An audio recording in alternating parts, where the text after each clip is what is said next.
So these would just go in through this, and it just thumb screws into place, and that's how the board gets attached. Which, you know what? I think actually is pretty cool.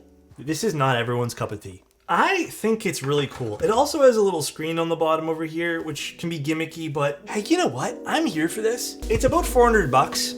I think it looks sweet. Look at this. This looks so sick. There's gonna be some negatives that I'm gonna tell you guys right off the bat though, that I don't think there's any options for because I've checked the few people that are vendoring this. Doesn't seem like there's gonna be a lot of options. Vendors include Keebs and Cables, Dang Keebs, and I think there's a few other people gonna be vendoring this as well. It is like a leaf spring sort of mount. A lot of Alice keyboards have been doing that. This keyboard though is, in my opinion, it's cool. It's a good little, so actually, let me say this before I get into like the design, what I think of it. The design language from what this particular studio does, which is Toshi Industries, they go for, Dane Keeps put it on their website as well, but like they go for more of like a retro-inspired vintage game kind of look, which I think comes out very well. They're very inspired by like the vintage plastics that some of the old like Game Boy Colors and all those old things have, as well as some of like that design language, which I think is really cool. We did a keyboard from WinMix, like the actual, I guess the vendor website for them, but you can go there and they actually make like aluminum shells for some of the Game Boy stuff, and they do all these other really fun projects, and there's so much, you can tell like these are inspired by those game consoles, and they're even making some shells for game consoles. It is super cool. I am here for this. This comes in 4 colors. So it's clear, which we have. It's a beige, which I think will be more people's cup of tea. The yellow is super sick. And then blue, which is like a blue and purple type thing. Very cool. There's a lot of parts on this keyboard. So just to give you guys a little up close, there's a lot of stuff going on. A lot of screws, a lot of parts.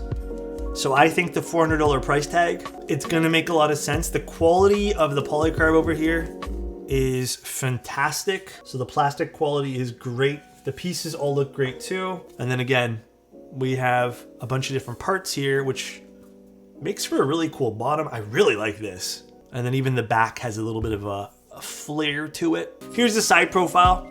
Has a little bit of a flare. There's other little pieces we have to screw in too, so don't forget that. But this shell over here kind of gives it an interesting little side profile. It's interesting. I don't know, I like the shape of this keyboard too. I think it's kind of cool. It's different, and I think we need different from time to time. We can see this is where the mounting is going to be, which I think is going to be fun because let me show you guys the mounting style of this board as well. We're basically using these little springs here. There's just like little plastic springs. It definitely has a Matrix vibe to it for sure, but I think this realistically is kind of doing its own thing. I also liked their other keyboard a lot visually, and I think it's just fun. Like, it's a fun blend of different materials, and it's just a cool looking keyboard. I really think this is nice. All right, now this is where the board takes a slight turn. However, this is the only PCB they seem to have. I don't think there's other options, just because I haven't seen other options anywhere. The PCB is going to be flex cut PCB as well as only hot swap. So it is really cool, and I do appreciate it. I also don't quite understand why they have this USB-C over here. We're going to have to use a daughter board anyways, so I'm not sure what this was meant for. But it is cool. It is a fun little PCB. Not a lot of options. However, they did include what looks like some points in which you can include an encoder, but I'm not sure how you would put the encoders there. So that's a little bit past my knowledge. No layout options. I mean, it's fine. It does have a Bluetooth option on this, but there's a battery slot right over here. So you could technically go wireless with this. I'm going to load this up with foam today, by the way, guys. I'm not too concerned personally. And then layout-wise, like I said, it's pretty fixed. So if you guys don't like this layout, then it obviously makes this a keyboard that you're probably not going to be super interested in. Simple as that. Let's see what else we got here. We have our daughter board as well as a little Bluetooth dongle, some screws. Oh, they did include a battery. So this is the battery over here. I believe this is the LED because there's a little LED screen that goes over here. Let me get you like all the deets on the design here. So it's Toshi Design, or Toshi Industrial Design, and they're based in Nanjing, China. And they tend to seem to, with all the boards they've designed so far, They have like an affinity to old retro gaming consoles, and that's kind of where some of this design inspiration comes from, which is pretty neat. And there's a bunch of accents we're gonna have to screw on as well. So some little accent pieces. Came with some stabs as well, which we'll probably use today. And then it came with, I believe we have a plastic plate. We do. So we shall use the plastic plate. Let's do the PCB assembly first, and then we can do the internals for this case. We're actually using ice Kachang switches right now, by the way, guys. These are, surprisingly, I actually haven't tried these yet. Pretty nice tactile switch. I did put a little bit of extra lube on this. They already came pre-lubed, but I did go through them all and added a bit more because I felt like the springs were kind of light. These are really pretty, by the way. I really like the color of these switches. They always look like candy, and I always love it. That is dummy thick. It's a cool looking board. Here, take a look again, guys, at the case assembly here. Listen, I know this is not going to be for everyone. I think this is really cool looking. It is a nice, I love the inspiration behind the board. I think with all the designs that this studio has done, it's all beautiful stuff. It looks great. I think all these screws are pretty much the same, but there is a lot of screws in this keyboard. God damn. This is all Phillips, which is a bit of a shame. It's also using Phillips heads for everything. Definitely a bit of a shame here. I think installation of these is also going to be quite awkward, but maybe the trick is we got to put screws in here before we try to assemble it another way here. Or you know what? Why don't we just do like this? Phillips strikes again. Yeah, I mean, so two major points of criticism for this board so far, and we'll go over some of the good stuff. The PCB is extremely weak. The installation of these is a little awkward. You're going to have to put the screws underneath these little things and kind of maneuver them in, and definitely a smidge annoying to do that. I think the Phillips screws are quite a miss. Listen, I think there's some stuff that can definitely bin. Cool, we got this on. Ribbon cable connector. Yeah, exactly hate ribbon cables, but I do find them to be a smidge annoying. I might need to flash it. That also could be the thing too, but I don't think I have any firmware or any software for this. I was really hoping this would turn on. There's a note under here saying you might have to plug in everything for it to work, which is weird. But let's, I guess, just give that a go. Okay, now it's turning on.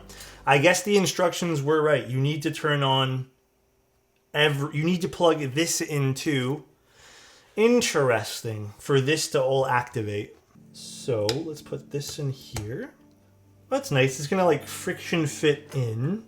I love the iteration with the orange top for this board. Yeah, it's really nice. Meth, every person has said that about the stream name today. Or the board build. We're gonna put the bottom, actually, do we want the bottom foam? Nah, we're not gonna use it. It's a very short cable here, and I would prefer them to provide a longer cable here, because this is almost undoable. All right, so that's in here. It's pretty soft. Bit of an awkward build all around. I can definitely see some of the focus here wasn't really on build experience. Yeah, I do think this board would have definitely benefited from some pogo pin connectors, but I mean, another point here is maybe just even the way things are laid out could have been done better, like longer cable runs. A clear set of instructions could have really helped this board a crap ton as well. I think there's actually some accessories I should screw on the top. Maybe we should do those first. Very interesting overall concept. And then this gets put here. I would assume this pushes through somehow, but... All right, so these just pull through. If you have tweezers, you pull them through. I'm guessing these are gonna be the mounts. So let's just pull them all through for now. If nothing else, this board's interesting. I do think this board desperately needs a better build video or an instruction set for this, because this is a little bit definitely complex. This is definitely more involved, like your skill level and just have maybe some slight understanding of what things are going to be needed here. But I feel like, okay, not for nothing though, hear me out, guys. I feel like if they gave us instructions on how to build this, that rather than me just referring to someone else's build, this would have been so much easier. I think the major things I would change about this, there's a lot of cool things about this board. Like Bull said, the mixed materials, like I mentioned in the beginning, that they're super sweet. So also not too sweets. Thank you so much for 18 months. Appreciate you. I like the mounting style. I don't think it's a bad mounting style. I think it's actually fun. Like I definitely would use something like this. I like this kind of style of mounting. PCB's lackluster though. Definitely needs to be overhauled. I would like some different plate materials because as far as I know, you can only use PC. I think an aluminum plate would be really cool. The longer cable for the back over here, for where the daughter board meets the actual PCB, would be fantastic. Removing this random USB-C on the board over here also probably a good idea. I have no idea what that thing is for. Maybe it's for flashing something? I have no idea though. Alex is prematurely telling people if they can't figure it out, it's a skill issue. Nah, no way. I'm on the opposite here. I think when something is more complex, it's fine. Hear me out. Like, I don't know if you guys agree with this, by the way. When something is more complex, it is totally A-okay. However, if you're going to make it complex, I feel like one should always include some sort of how to build or how to with their complex projects. I've always felt that way. Because complexity isn't always a bad thing. It just needs to have a good, intuitive way to either A, figure it out, or B, provide someone with a method in which they can look it up themselves. I think there's some PCB or some plate misalignment here going on. Yeah, I didn't even notice that the first time. There's a bit of a plate misalignment right here. So the plate just touches this. So this needs to be fixed too. Yeah, you can actually see looks like it's just machined wrong, the plate. Because it fits on the top fine. So, you know what we'll do to combat this just for now? Hi everyone.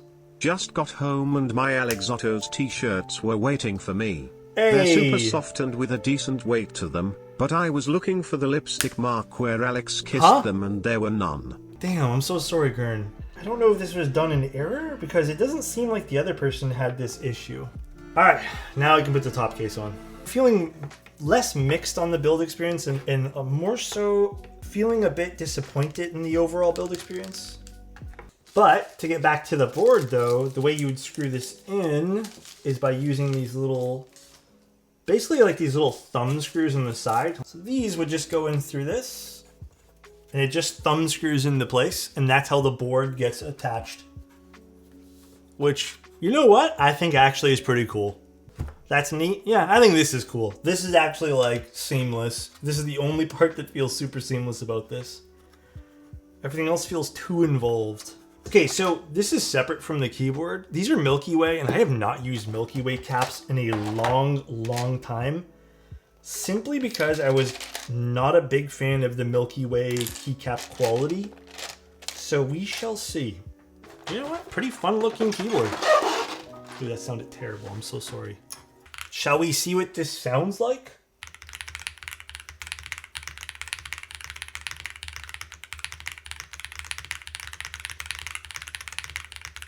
These ice Kachang switches feel really good for tactiles. Alright, it feels good. I'll give it that. It does feel good. You know, I like these keycaps too. They actually feel smooth and really nice. No roughness on these keycaps at all. Let's finalize our thoughts here.